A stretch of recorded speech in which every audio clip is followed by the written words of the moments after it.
haal die uit jou mind uit. Haal kalle uit jou mind uit. Nou, focus op die video wat gemaak gewees het. Die persoon in die kar maak 'n video.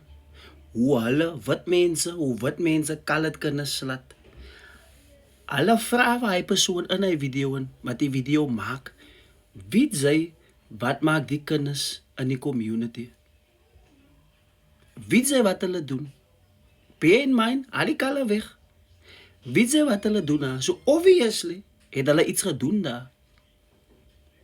Nou kom ons na die kalle toe.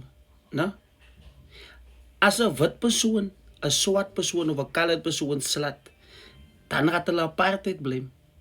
Daar was laasweek 'n video wat 'n swart drywer 'n wit drywer geslat het, ook men iets. Die comments het gelag. Die comments het gesê hulle deserve it.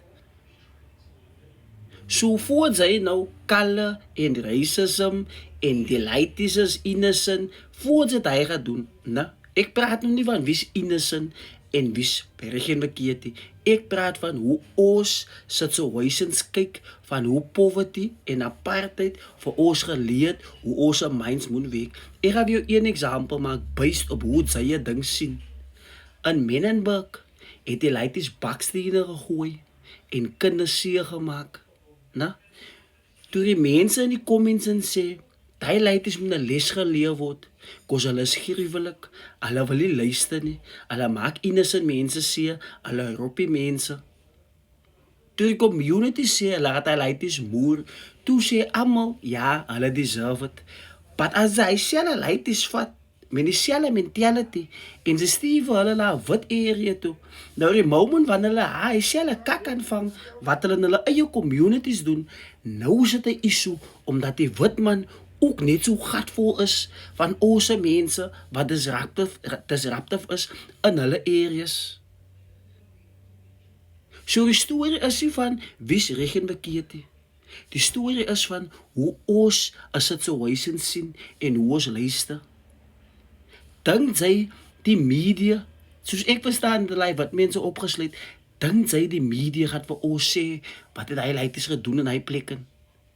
Hulle gaat nie 'n fok vir ons sê nie, kos hulle wil hê ons moet die narrative het, 'n colored kind, as hy dit in sy eie community doen, dan deserve hy 'n pak sla, maar wanneer hy dit in 'n wit community doen, dan moet niemand vir hom tikkie. Dit is wat hulle wil hê ons moet dink.